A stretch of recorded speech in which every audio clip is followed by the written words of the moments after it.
ओम नमः सिद्धेभ्यः। नमो अरहन्ताणं, नमो सिद्धाणं, नमो आयर्याणं, नमो उवज्झायाणं, नमो लोये सव्यसाहूणं।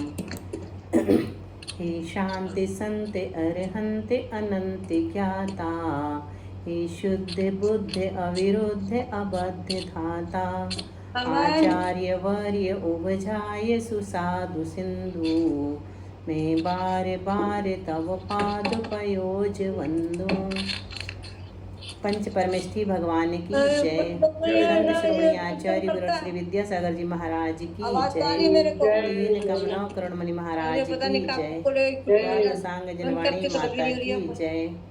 मेरा नाम है आज पहली बार तो दूसरे तीन बार तो हुई तुम्हें नाम म्यूट कर लीजिए। मैंने आपको बना दिया है हाँ ये तो इतने जोर जोर से बंद हो जाए दोबारा खोल लूं, वो भी करके देख लिया। कोई बात नहीं, आप परेशान मत होइए। रेडमी करके दोबारा खोल लोगे आप? रेडमी बंद करिए अपना। तो खोल लूंगी जब दूसरी। हाँ, ये शशि आंटी है दिल्ली से। शशि आंटी म्यूट करिए। हो गया। चलिए, गाथा कौन सी है, याद है किसी को?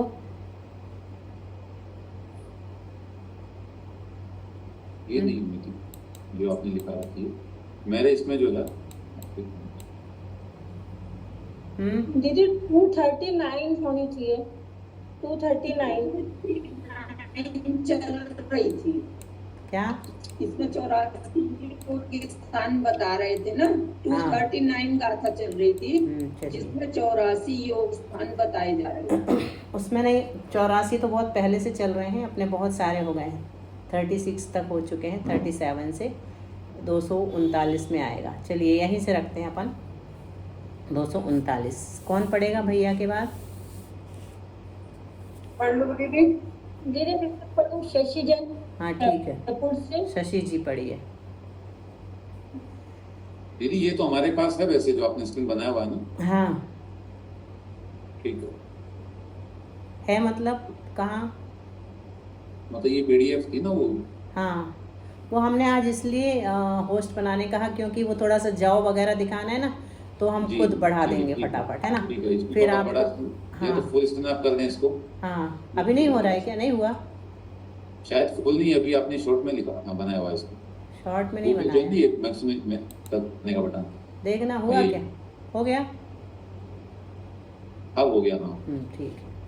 लेकिन वो और छोटा हो गया। चलिए कोई दिक्कत नहीं। आप और छोटा हो गया मतलब उसके अंदर छोटा हो गया। आप उसको यहाँ जो ऊपर ये 47% आ रहा है इसको बड़ा करना पड़ेगा आपको। 47%? अच्छा यहाँ से करना पड़ेगा।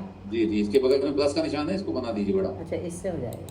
हाँ इससे हो जाएगा बस। हाँ आप पर्याप्त है। ठीक दिख रहा है बिल्कुल, बहुत अच्छा। ठीक है।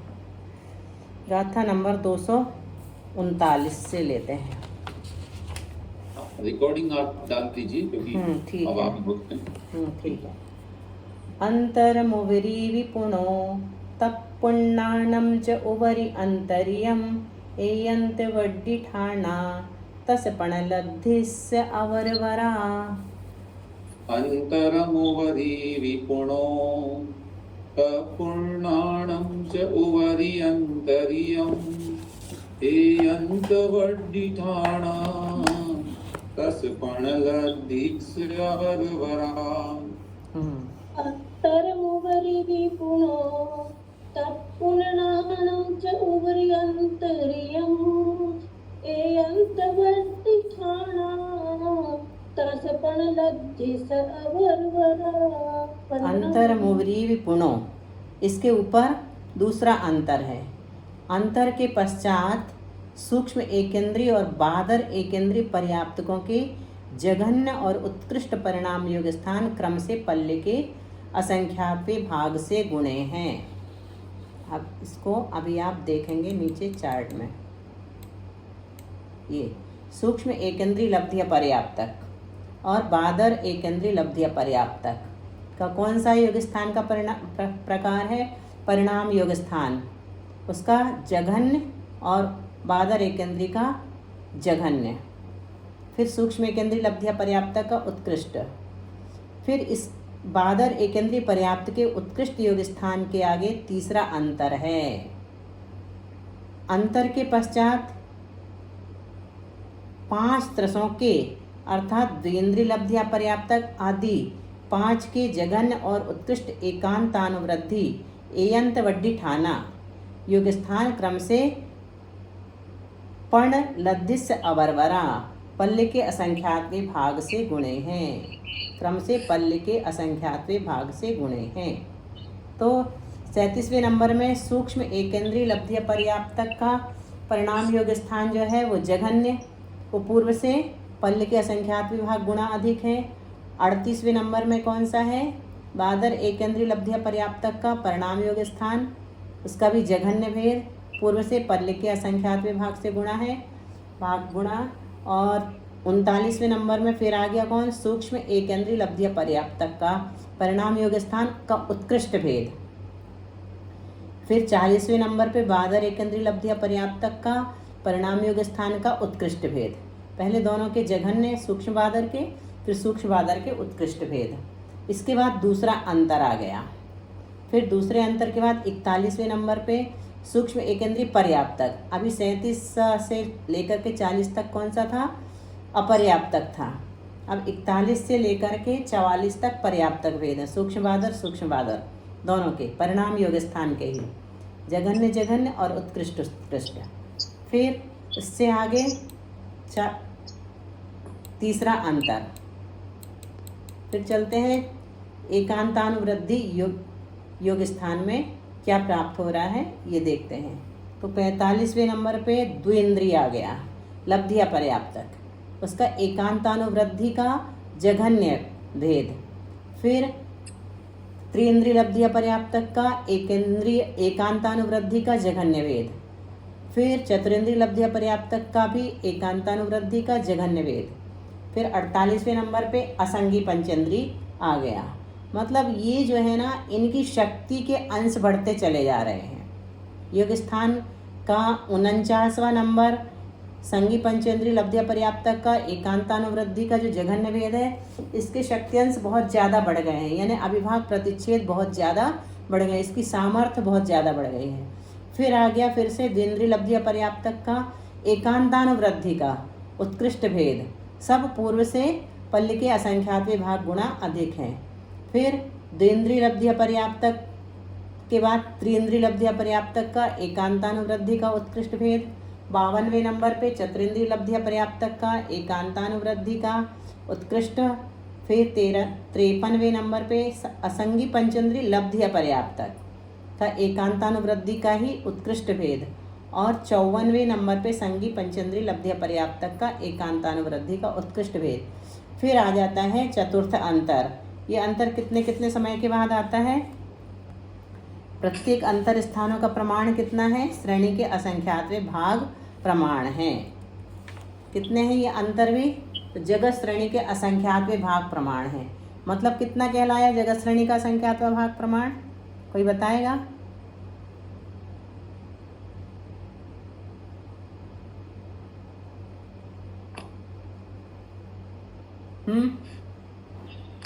असंख्यात, उसको असंख्यात ही मानते हैं हम। और ये जो अंतर हैं वो कितने हैं टोटल? वो भी जगत श्रेणी के असंख्यात विभाग प्रमाण है। मतलब असंख्यात अंतर भी आते हैं, अंतर जो पढ़ते हैं वो भी असंख्यात हैं, और अंतर स्थानों का प्रमाण जो है वो भी श्रेणी के असंख्यात भाग मात्र है।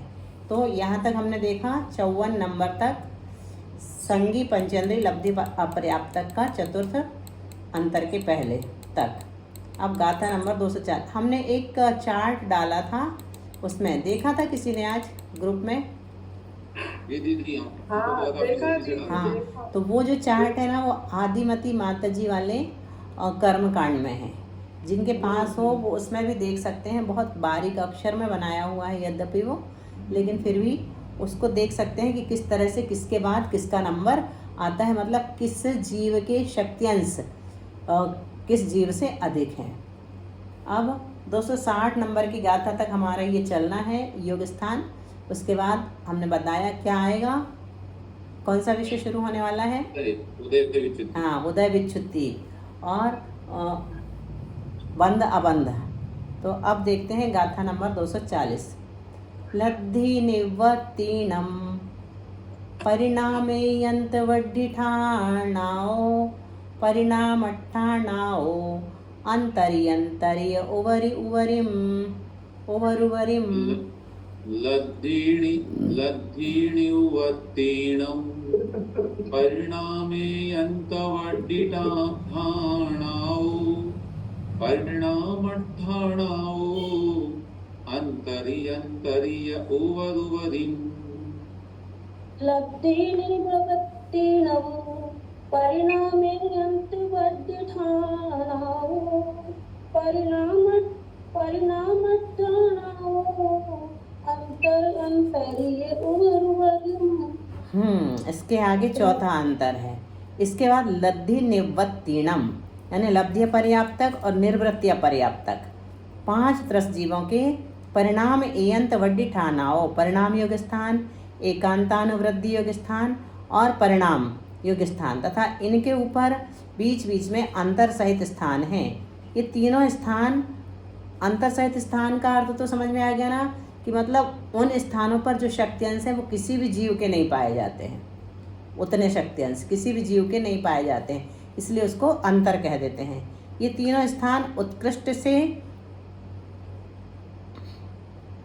उत्कृष्ट और जघन्य पन्ने को लिए हुए पहली रीति से क्रमपूर्वक कितने हैं, पल्ली के असंख्यातवें भाग से गुणित जानने। इस तरह योगों के कितने 84 स्थान कह दिए। तो ये 55 से आगे और देख लें। यहाँ इस गाथा में पूरे 84 तक हो गए। द्विंद्रिय लब्धि पर्याप्तक का परिणाम उसका जघन्य भेद, फिर त्रिंद्रिय लब्धि पर्याप्तक के परिणाम योग स्थान का जघन्य, फिर चतुरिंद्रिय लब्धि पर्याप्तक का परिणाम योग स्थान का जघन्य भेद, और पूर्व से सभी पल्ले के असंख्यातवें भाग गुणा अधिक है ना। फिर असंगी पंचेंद्रिय लब्धि पर्याप्तक का परिणाम योग स्थान का जघन्य भेद, संगी पंचेंद्रिय लब्धि पर्याप्तक का परिणाम योग स्थान का जघन्य भेद। फिर आ गया द्विंद्रिय लब्धि पर्याप्तक का सभी के परिणाम योग स्थान और सभी के उत्कृष्ट लगाना यहाँ से। त्रिंद्रिय लब्धि पर्याप्तक, चतुरेंद्रिय लब्धि पर्याप्तक, असंगी पंचेंद्रिय लब्धि पर्याप्तक और संगी पंचेंद्रिय लब्धि पर्याप्तक। इसके बाद आ गया 5वां अंतर। फिर चलेंगे तो आ जाएगा योग स्थान का प्रकार एकांतानुवृद्धि। परिणाम के बाद फिर से एकांतानुवृद्धि का जघन्य, तो किसका है वो, द्विंद्रिय निर्वृत्तीय पर्याप्तक का, त्रिंद्रिय निर्वृत्तीय पर्याप्तक का, चतुरिंद्रिय निर्वृत्तीय पर्याप्तक, असंगी पंचेंद्रिय निर्वृत्तीय पर्याप्तक और संगी पंचेंद्रिय निर्वृत्तीय पर्याप्तक। और द्विंद्रिय निर्वृत्तीय पर्याप्तक ऊपर भी लिया था। इसके बाद उत्कृष्ट भेद लेंगे, ठीक है। तो इनके जघन्य ले लिए, संगी पंचेंद्रिय निर्वृत्तीय पर्याप्तक तक एकांतानुवृद्धि के जघन्य भेद लिए हैं और सभी पूर्व से पल्ले के असंख्यातवें भाग गुणा अधिक है। फिर से यही रिपीट होंगे, द्विंद्रिय निर्वृत्तीय पर्याप्तक, त्रिंद्रिय, चतुरेंद्रिय, असंगी पंचेंद्रिय और संगी पंचेंद्रिय निर्वृत्तीय पर्याप्तक, इनके एकांतानुवृद्धि के उत्कृष्ट भेद क्रम से पल्ले से असंख्यातवें भाग गुणा अधिक हैं। और इसके बाद आ जाता है छठा अंतर। फिर जाएंगे हम परिणाम योग स्थान में। तो परिणाम योग स्थान कहाँ से शुरू होंगे, पर्याप्तक के हैं। द्विंद्रिय पर्याप्तक, त्रिंद्रिय पर्याप्तक, चतुरिंद्रिय पर्याप्तक, मतलब इन जीवों की शक्ति बढ़ गई है, बढ़ गई। फिर असंगी पंचेंद्रिय पर्याप्तक, संगी पंचेंद्रिय पर्याप्तक, इनके परिणाम योग स्थान के जघन्य भेद ले लिए। फिर द्विंद्रिय से आ जाएं वापिस पर्याप्तक, त्रिंद्रिय पर्याप्तक, चतुरिंद्रिय पर्याप्तक, असंगी पंचेंद्रिय पर्याप्तक, असंगी पंचेंद्रिय पर्याप्तक 84वें नंबर पर। इनके परिणाम योग स्थान के उत्कृष्ट भेद क्रम से असंख्यात गुणे अधिक हैं। अब अंतर कितने हैं, तो ये प्रथम अंतर, द्वितीय अंतर, तृतीय अंतर, चतुर्थ अंतर, पंचम अंतर, षष्ठ अंतर। तो प्रथम अंतर क्या है, उपपाद और एकांतानुवृद्धि योग स्थान दोनों में है। और फिर 36-37 में कुछ नहीं। फिर परिणाम योग स्थान, फिर द्वितीय अंतर आ गया 36 से 37 के बीच जो दिया है वहाँ अंतर है। इसी प्रकार 40 से 41 के बीच अंतर है। तीसरा अंतर 44 से 45 के बीच है। और फिर यहाँ 54 से 55 के बीच, 64-65 के बीच, 74-75 के बीच। ये इतने जीव ऐसे हैं, इतने शक्तियांश ऐसे हैं जो किन्हीं भी जीवों के नहीं हैं, जो बीच बीच वाले। ये अंतरों को भी शो कर दिया चार्ट के माध्यम से कि इस तरह से समझ लेना। अब देखते हैं आगे क्या कहते हैं गाथा नंबर 241 में। ये देसिम ठाणाओ पल्ला संखेज भाग गुणित कमा हेठिम गुण हानि सला अन्नो नभथ में तम तू।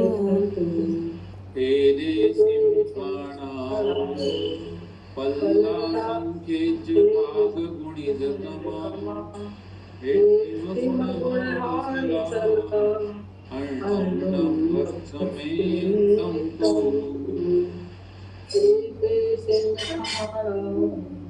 पल्ला संखेज भाग गुणित सला अन्नो न भथ में तुम तू। क्या कह रहे हैं? एदेसिम ठाणाओ मतलब ये 84 स्थान क्रम से पल्ला संखेज भाग गुणित कमा पल्ले के असंख्यात विभाग गुणे हैं और हेठिम गुणहानि सला जघन्य तथा उत्कृष्ट योग स्थानों के बीच की जो अधस्थन गुणहानि शलाकाएं हैं वे असंख्यात रूप कम पल्ली की वर्गशला का प्रमाण है। इसी संख्या को क्या कहते हैं? अन्योन्यभ्यस्त राशि कहते हैं। अन्योन्यभ्यस्त राशि कैसे निकालते हैं? 2 की घात नाना गुणहानि। तो नाना गुणहानि को मान लो 5, तो 2 में 2 का 5 बार गुणा करेंगे, जो 64 आ जाता है वही अन्योन्यभ्यस्त राशि कहलाते हैं। अब उदाहरण के माध्यम से इसे थोड़ा समझेंगे। किसके माध्यम से? अंक संदृष्टि के माध्यम से। माना कि कुल योग स्थानों की गुणहानियाँ कितनी है? 5। अपन ने मानी थी ना 5 गुणहानि। और यदि प्रथम योग स्थान की शक्ति 1,80,000 है तो द्वितीय गुणहानि के प्रथम योग स्थान की शक्ति कितनी होगी? 3,60,000, डबल हो जाएगी उसके। तृतीय गुणहानि के प्रथम योग स्थान की शक्ति 7,20,000। फिर चतुर्थ गुणहानि के प्रथम योग स्थान की शक्ति, उसमें भी 2 का गुणा कर दो तो 14,40,000। पांचवी गुणहानि के प्रथम योग स्थान की शक्ति, उसमें भी 2 का गुणा कर दो 28,80,000। तो 28,80,000। अंतिम योग स्थान की शक्ति 5वीं गुणहानि के दुगने से कुछ कम, यानी 57,60,000 से कुछ कम ले लिया। ये उदाहरण में बता दिया। अब जघन्य से उत्कृष्ट योग स्थान का गुणकार कितना है? कुछ कम को न गिनकर सीधे जघन्य योग स्थान से उत्कृष्ट योग स्थान की शक्ति निकालते हैं। जघन्य योग स्थान गुणित 2 की घात गुणहानि की संख्या बराबर उत्कृष्ट योग स्थान निकलता है। योग स्थान कैसे निकलता है? 2 में गुणहानि की संख्या का गुणा करते हैं। अपन ने गुणहानि की संख्या मानी 5, 2 में 2 का 5 बार गुणा करेंगे तो कितना आ जाएगा? 64 आ जाएगा। तो यहाँ पर सीधा लिख दिया 1,80,000 गुणित 2 की घात 5 बराबर उत्कृष्ट योग स्थान। और फिर 1,80,000 गुणित 32, 2 दूनी 4 दूनी 8 दूनी 16 दूनी 32 आ रहा है। 32 निकलेगा, 64 नहीं। 6 करेंगे तब 64 आएगा बराबर उत्कृष्ट योग स्थान निकल करके आ गया। 57,60,000 बराबर क्या निकला? उत्कृष्ट योग स्थान। अतः जघन्य योग स्थान से उत्कृष्ट योग स्थान का गुणकार कितना निकल गया? 2 की घात गुणहानि की संख्या है। जघन्य से उत्कृष्ट योग स्थान का गुणकार। वास्तविक गणित में कुल गुणहानियों की संख्या कितनी है? पल्ले की वर्ग शलाका। पल्ले की वर्ग शलाका मतलब कितना हो जाएगा? असंख्यात। असंख्यात ही निकलेगा। उसमें से भी क्या करना है? असंख्यात को घटाना है। पल्ले की वर्ग शलाका ऋण असंख्यात। अतः जघन्य योग स्थान से उत्कृष्ट योग स्थान का गुणकार बराबर 2 की घात पल्ले की वर्ग शलाका। आवाज कट रही बहुत ज्यादा। ऋण असंख्यात। नहीं, आवाज नहीं कट रही आपके यहाँ से। नहीं, आवाज नहीं कट रही दीदी हमको। हाँ, नहीं कट रही आवाज आ रही है। हाँ, नहीं कट रही ना, हमें पता है। तो ये क्या निकल गया? पल्ले की वर्ग शलाका 2 की घात पल्ले की वर्ग शलाका बटे 2 की घात असंख्यात बराबर पल्ले के छेद। छेद किसे कहते हैं? किसी भी राशि को 2 से काटो, जितनी बार कट जाए उसे छेद कहते हैं। अर्धक छेद भी उसी को कहते हैं। जैसे 32 के अर्धक छेद कितने निकलेंगे? 1 बार भाग देंगे 2 का तो कितना आया? 16। 2 बार भाग देंगे तो 8। 3 बार भाग देंगे तो 4 बार भाग देंगे तो 2 और 5 बार भाग देंगे तो 1 आ गया, तो 5 बार कटा, तो ये अर्धच्छेद कहलाएंगे। 32 के अर्धच्छेद 5, अर्थात जघन्य योग स्थान से उत्कृष्ट योग स्थान कितना है? छेद बटे असंख्यात गुणा है। यानी उत्कृष्ट भी योग स्थान की शक्ति अनंत ही है, असंख्यात ही है, अनंत नहीं। क्यों? क्योंकि जघन्य शक्ति में मात्र असंख्यात का ही गुणकार है। और हम पहले ही बता चुके हैं कि इसमें अनंत आते ही नहीं। किसमें? योग स्थान में। योग असंख्यात की संख्या में ही चलता है। चलिए अब निरंतर होने का काल देख लेते हैं, फिर उसके आगे कल देखेंगे। अवरुक्कस्येन हवे ओवादेयन्त वड्ढिठाणानम् एक समयम हवे पुनः इद्रेसिम जाव अट्ठोत्ती। अवरुक्कस्येन हवे ओवादेयन्त वड्ढिठाणानम् एक समयम हवे पुनः इद्रेसिम जाव अट्ठोत्ती।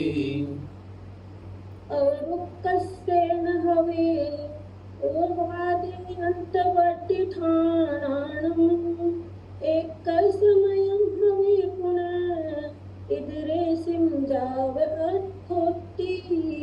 तो क्या कह रहे हैं? उपाद योग स्थान और एकांतानुवृद्धि योग स्थानों के प्रवर्तने का काल, मतलब ये कितने समय तक रहता है।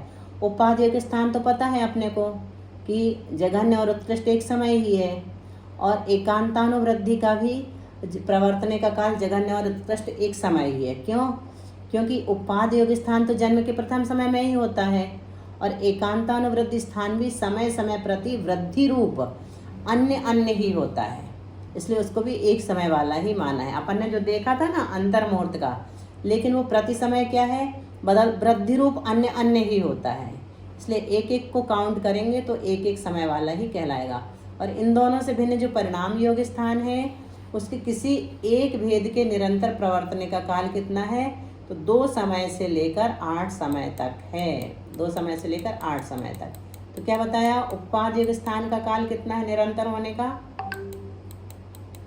1 समय। और एकांतानुवृद्धि का भी 1 समय। परिणाम योग स्थान का कितना है? 2 समय जघन्य से 2 समय और उत्कृष्ट से 8 समय। ठीक है। अब देखो परिणाम योग स्थान जो है वो 1 समय में भी बदल सकता है, निरंतर रहने की अपेक्षा जघन्य 2 समय कहा है। फिर इसका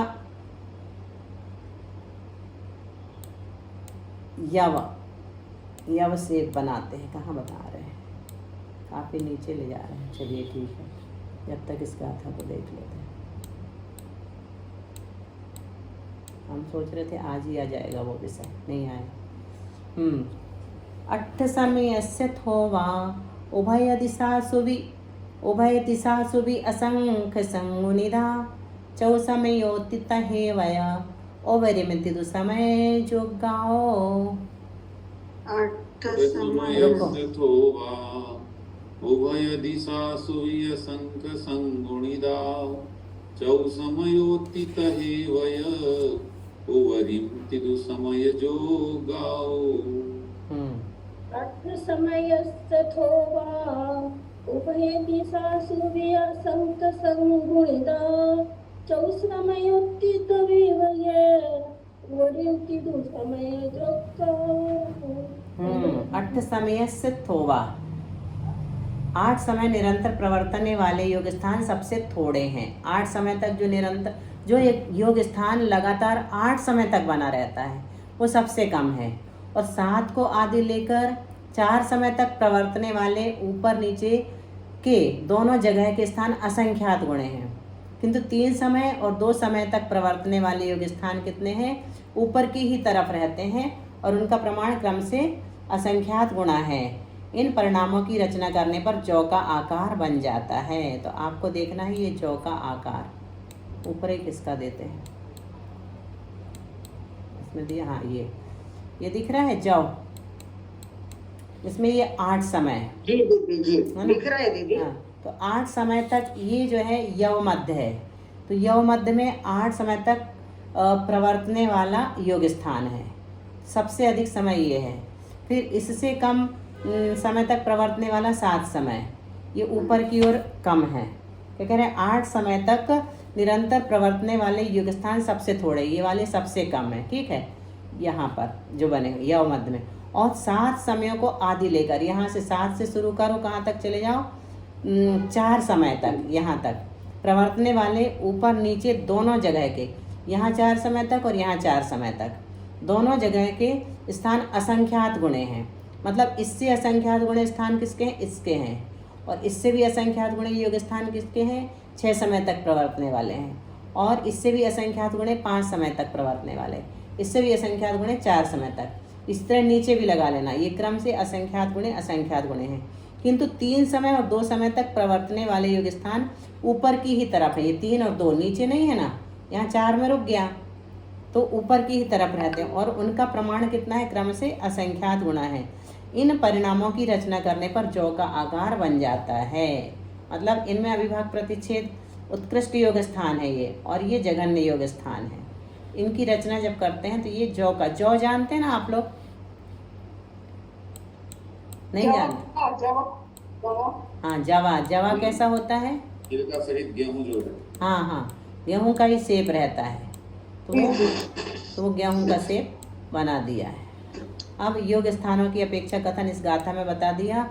द्विंद्रीय पर्याप्त के जघन्य परिणाम योग स्थान से संगी पंचेंद्रीय पर्याप्त के उत्कृष्ट परिणाम योग स्थान तक निरंतर योग स्थान है। इनकी कुल संख्या कितनी है, सामान्य रूप से श्रेणी बटे असंख्यात है। इसी की यवरचना बताते हैं।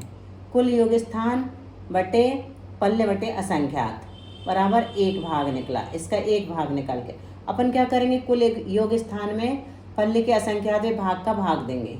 जो 1 भाग आएगा उसको अलग रख लेंगे, और जो बहुभाग है वो क्या कहलाएगा, 2 समय तक निरंतर प्रवृत्ति करने वाले स्थान है। मतलब सबसे ऊपर वाले, अभी जौ में देख के आए ना, उत्कृष्ट, सबसे पहला बहुभाग इसको मिला 2 समय वाले को। फिर जो 1 भाग रखा था ये वाला, उसको फिर से पल्ले के असंख्यात भाग का भाग दिया। ये तो अपन सीख चुके हैं ना कई बार, तो ये आ रहा होगा आप लोगों को समझ में। तो 1 भाग जो बचा उसको अलग रख दिया, और जो बहुभाग आया वो 3 समय तक निरंतर प्रवृत्ति करने वाले स्थान बन जाएंगे ये। फिर जो 1 भाग बचा था उसमें फिर से असंख्यात भाग का भाग दिया पल्ले के। फिर जो बहुभाग आया उतने 4 समय तक निरंतर प्रवृत्ति करने वाले स्थान बन जाएंगे, जो ऊपर नीचे 2 बराबर भागों में बट जाते हैं। ये इस तरह से बहुभाग पूरा पूरा देते चले जाते हैं। आ रहा है ना, पल्ले पड़ रहा है। उदाहरण में सर्वयोग स्थान मान लो 65,536। 65,536 समझ में तो आ रहा है दीदी। हाँ, 65,536 को क्या बोलते हैं गणित की भाषा में, किसी को याद है? बस गणित की कुछ टर्मिनोलॉजी इसको पढ़ते पढ़ते याद हो जाए तो भी हमारे लिए पर्याप्त है। 65,536 को बोलते हैं पन्नट्ठी। क्या बोलते हैं? पन्नट्ठी।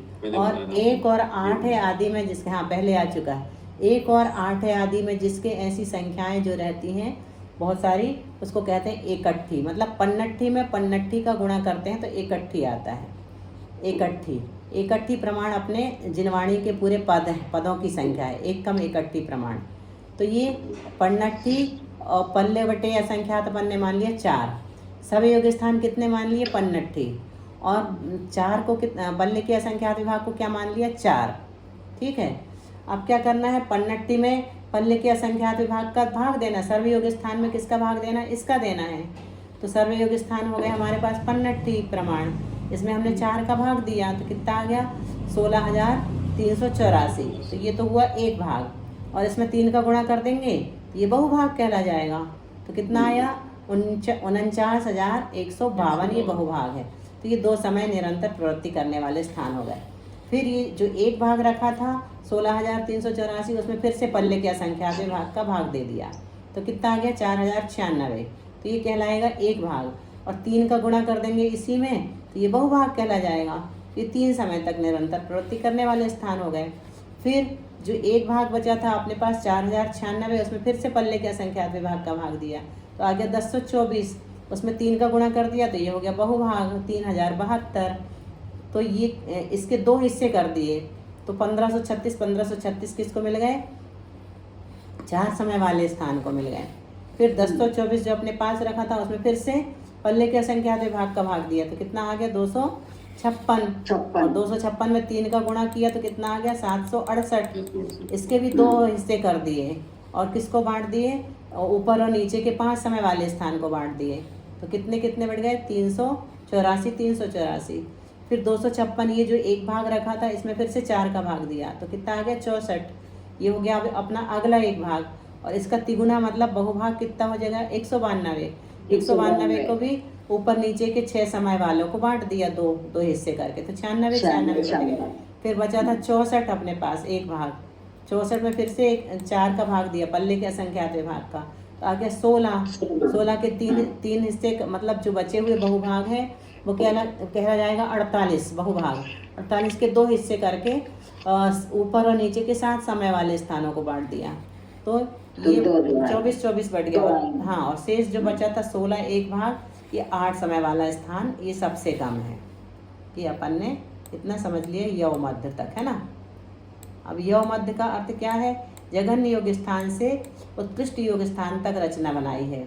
इनमें जघन्य योग स्थान से ऊपर जाते हुए मध्य में 8 समय निरंतर पाए जाने वाले योग स्थान हैं। इसके ऊपर अधिक शक्ति वाले योग स्थान हैं जो संख्या में अधिक हैं, परंतु उनकी निरंतर पाई जाने की शक्ति क्रमशः कम होती जाती है। उत्कृष्ट शक्ति वाले योग स्थान मात्र 2 समय तक ही लगातार हो सकते हैं। यहाँ तक कि गणित आप लोगों ने दम साध के सुन लिया और हमने पढ़ दिया, क्योंकि यहाँ पे समझाने की अगर कोशिश करेंगे तो शायद सब सवेरे सो करके उठेंगे। अपना सबका चालू रह जाएगा। थोड़ा बहुत अच्छे से समझ में आ जाता है दीदी। हाँ, थोड़ा थोड़ा आ रहा है, बाद में अपन रिवीजन भी कर लेंगे इसका एक बार, तो पूरी तरह से बैठ जाएगा। ये गणित जो है ना एक बार में नहीं आता, 2-3 बार में आ जाता है। पहली बार में थोड़ा ऐसा लगता है कि क्या चल रहा है पता नहीं। मन लगता है, भटकता नहीं है मन। इसमें एकाग्रता ज़्यादा बनती है, रंध्र अच्छे खुल याद ही नहीं रहता कुछ। हाँ, याद रखने का इसमें कुछ है नहीं। अब गाथा नंबर 244 से कल चलेगा। इतना ही रखते हैं, भैया जिनवाणी स्तुति करेंगे। मोदी ही